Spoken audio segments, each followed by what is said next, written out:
ఈ 4 ఏళ్లలో చాలా రకాల మంచి పనులు ముఖ్యంగా పేదవారి కోసం మన ముఖ్యమంత్రి కేసీఆర్ గారు చేయడం జరిగింది. అవన్నీ కూడా మీ అనుభవంలో ఉన్నాయి.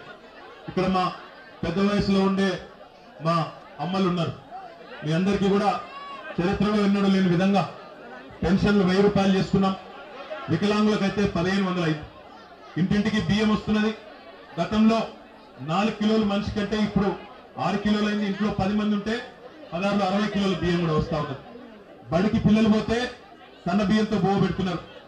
ఆడబిడ్డ పెళ్లి చేసుకుంటే 1,116 రూపాయలు కళ్యాణ లక్ష్మి గాని షాదీ ముబారక్ గాని ఆడపిల్ల పెళ్లి కుటుంబానికి భారం కాకూడదని ఆ కార్యక్రమం కూడా చేసుకుంటున్నాం.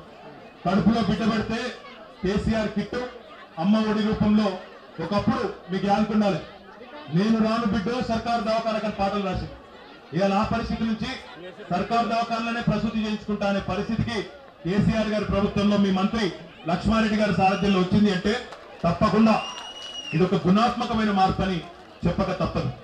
అదే రకంగా పిల్లలు చదువుకుంటామంటే బ్రహ్మాండంగా వారి కోసం గురుకుల పాఠశాలలు ఒక్కొక్క పిల్లగాడి మీద ఒక్కొక్క పిల్ల మీద 1,20,000 రూపాయలు పెట్టి వారు వేసుకునే యూనిఫామ్లు, బూట్లు, పుస్తకాలు, భోజనం, హాస్టల్ మొత్తం ప్రభుత్వమే చూసుకొని రాష్ట్ర వ్యాప్తంగా 700 గురుకుల పాఠశాలలు ఎస్సీల కోసం, ఎస్టీల కోసం, మైనారిటీల కోసం, బీసీల కోసం అవి కూడా ఏర్పాటు చేసుకున్నాం.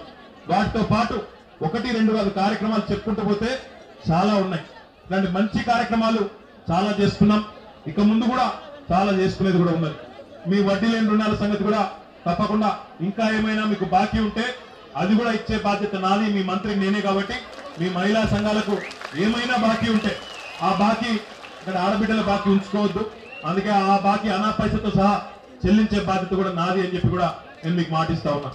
సీనన్న ఇప్పుడే చెప్పినాడు, మా మహబూబ్ నగర్ పట్టణానికి, పాలమూరు పట్టణానికి ఇక్కడ 324 కోట్ల రూపాయలతో వివిధ కార్యక్రమాలు జరుగుతూ ఉన్నాయి.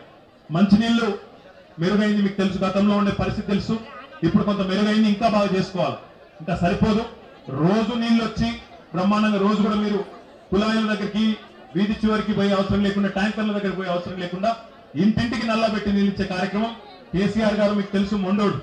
ఆయన అన్నాడంటే చేసి తీరుతాడు. కాబట్టి తప్పకుండా అది కూడా జరుగుతుంది. మీ ఇంటింటికి నల్లా పెట్టి నీళ్ళు ఇచ్చే బాధ్యత కూడా మాది. కరెంటు ఇదివరకు ఎండాకాలం వచ్చిందంటే కరెంటు ఉండేది కాదు. కాంగ్రెస్ జమానాలో కరెంటు ఉంటే వార్త, ఇప్పుడు టీఆర్ఎస్ జమానాలో కరెంటు పోతే వార్త. అది తేడా. ఈరోజు ఆనాటికి ఈనాటికి పరిపాలనలో తేడా ఏమొచ్చిందంటే అప్పటికి ఇప్పటికి కరెంటు విషయం ఒకటి చాలు మీకు చెప్పడానికి. అదే రకంగా కరెంటు బాగైంది, మంచినీళ్ళ వ్యవస్థ బాగైంది, సంక్షేమ కార్యక్రమాలు పేదవాళ్ళకి సంబంధించినంత వరకు బ్రహ్మాండంగా జరుగుతూ ఉన్నాయి. ఒక్క మీ పాలమూరు పట్టణంలోనే 4,000 డబుల్ బెడ్రూమ్ ఇల్లు పూర్తయినాయి, ఇంకొకరిని పూర్తయితా ఉన్నాయి. తప్పకుండా అవన్నీ పేదవారికి మేమే దేవులాడిస్తాం. మీరేమల్లా భయపడద్దు, బాధపడద్దు. 4,000తో మొత్తం అందరికి వస్తాయని నేను అంటలేదు. పేదవాళ్ళ కోసం కడుతున్న ఈ ఇండ్లు ఏవైతే ఉన్నాయో ఇది నిరంతరంగా జరిగే ప్రక్రియ. ఈ దేశంలో ఏ రాష్ట్రంలో కూడా ఒక ఇంటికి 5,40,000 రూపాయలు మొత్తం ప్రతి పైసా ప్రభుత్వమే పెట్టి మీరు ఒక్క పైసా కట్టే అవసరం లేకుండా డబుల్ బెడ్రూమ్ ఇల్లు కట్టిస్తున్న ప్రభుత్వం ఈ దేశంలో ఎక్కడా లేదు. ఒక్క తెలంగాణలో కేసీఆర్ గారి ప్రభుత్వం తప్ప అని చెప్పి మీకు గుర్తు చేస్తా ఉన్నా.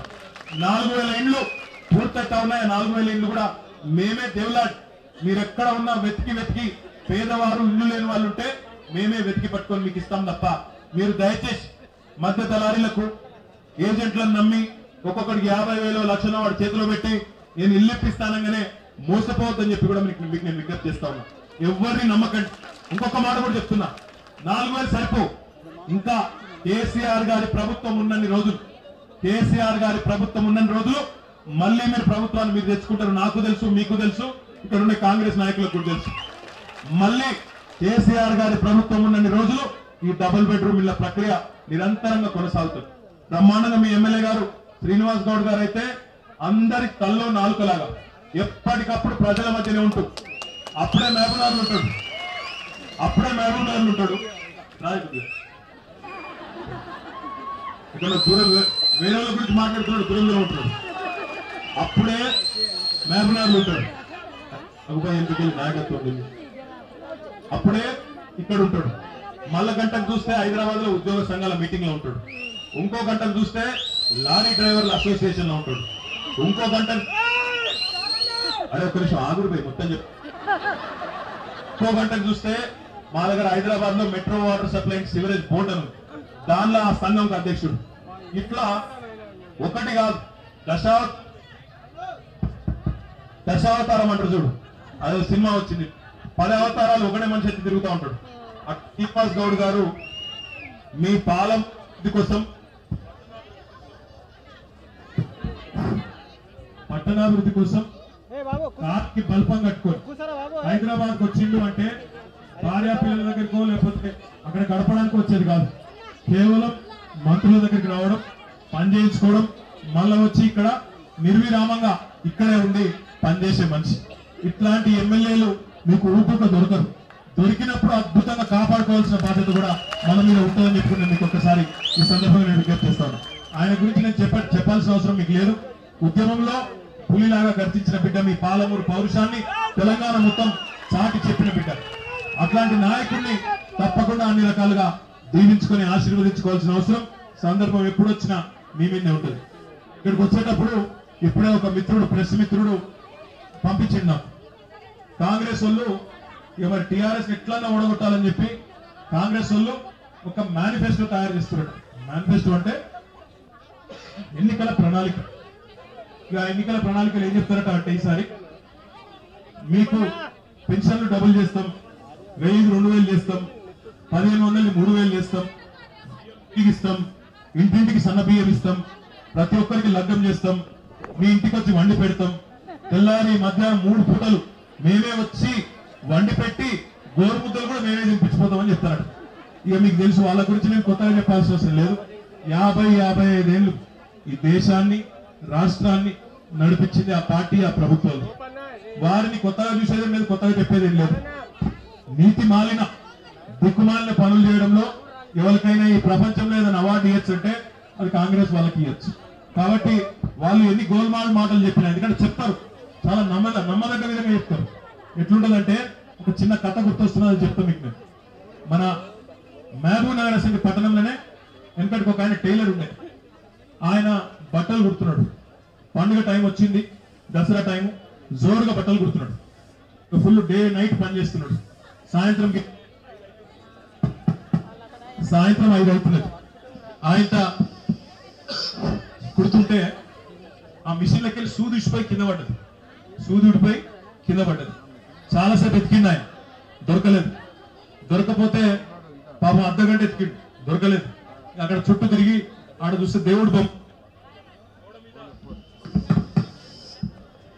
గోడ మీద దేవుడు బొమ్మ ఉండేది. ఆ దేవుడు బొమ్మను చూసి మొక్కిందట, దేవుడా నాకు ఆ సూది దొరికితే నీకు 5 కిలోల చక్కెర వచ్చి నేను ప్రసాదంగా పెడతా అని చెప్పి మొక్కిందట. ఇంట్లో ఆయన భార్య వంట చేస్తున్నది. ఆమె ఊరికొచ్చింది బయటికి. ఇంకేమైనా బుద్ధున్నదా నాకు అర్థం కాదు, ఎవడన్నా 5 పైసల సూది కోసం 5 కిలోల చక్కెర మొక్తాడా? అసలు బుద్ధుందా నీకు? అసలు 5 కిలోల చక్కెర అంటే ఎన్ని పైసలు అయితే నీకు తెలుసా? ఎప్పుడైనా కిరాణా షాప్ పోయిన ముఖమైన అనేది అన్నదట. అంటే ఆయన అన్నాడట, నీకేం తెలిసే పిచ్చిదానా, సూది అయితే దొరకని దేవుడు వచ్చి అడిగేది ఉందా పీకేది ఉందా అన్నాడు. కాంగ్రెస్ వాళ్ళ కథ కూడా గట్లే ఉంటుంది. మీ ఇంటికి వచ్చి గోరు ముద్దలు కూడా తినిపిస్తామని చెప్తారు కథలు. ఇంటికి తులం బంగారం కూడా ఇస్తామంటారు, చెప్తున్నా ముందే. మీరు ఆ బంగారాలు గింగారాలు నమ్మిరనుకో, ఇక మొత్తం మళ్ళా యథావిధిగా కరెంటు పోతుంది. మళ్ళా 18 రోజులకు ఒకసారి నీళ్ళు వస్తాయి పాలమూరులా. చరిత్ర గుర్తు తెచ్చుకోండి ఒకసారి. కాంగ్రెస్ టైంలో ఎట్లుండే, టీఆర్ఎస్ టైంలో ఎట్లుందో అన్ని ఆలోచించుకోండి. ఆలోచించుకున్న తర్వాతనే నిర్ణయాలు తీసుకోండి. ఇంకొక మాట కూడా ఈ సందర్భంగా నేను మీకు విజ్ఞప్తి చేస్తా ఉన్నాను. చాలా కార్యక్రమాలు శరవేగంగా జరుగుతూ ఉన్నాయి. పట్టణంలో రహదారుల విస్తరణ కూడా చేసుకుంటాం తప్పకుండా. జాతీయ రహదారుల సంస్థ వల్ల కొంత జాప్యం జరుగుతూ ఉంది కేంద్ర ప్రభుత్వం వల్ల, దాన్ని కూడా తప్పకుండా సాధించుకుంటామనే విశ్వాసం నాకుంది. సీనన్న ఇప్పుడే చెప్పినాడు, మాకు మా అక్క చెల్లెల కోసం మాకు 41 వార్డులు ఉన్నాయి, ప్రతి వార్డుకు మహిళా భవనం కట్టించమని చెప్పినాడు. కట్టించే బాధ్యత నేను తీసుకుంటాం మీ సోదరుడిగా అని చెప్పి, మీరు స్థలం ఇవ్వండి, మీరు జాగా ఇవ్వండి, కట్టించే బాధ్యత నాది. ఆ బాధ్యత కూడా నాది. పైసలు వెంటనే మంజూరు చేస్తాను, కట్టుకోండి. నేనేదో ఓట్ల కోసం చెప్పాల్సిన పని నాకు లేదు. ఎందుకంటే నాకు తెలుసు, మీకు తెలుసు, మళ్ళా గెలిచేది కేసీఆర్ అని అందరికీ తెలుసు, రాహుల్ గాంధీ కూడా ఎరికే. కాబట్టి మాకు ఆ రందేం లేదు. మీ అందరికి నేను చేసే విజ్ఞప్తి ఒకటే, చాలా పనులు చేసుకున్నాం, ఇంకా చాలా పనులు చేసుకోవాల్సి కూడా ఉంది. తప్పకుండా అన్ని కూడా బ్రహ్మాండంగా చేసుకుందాం.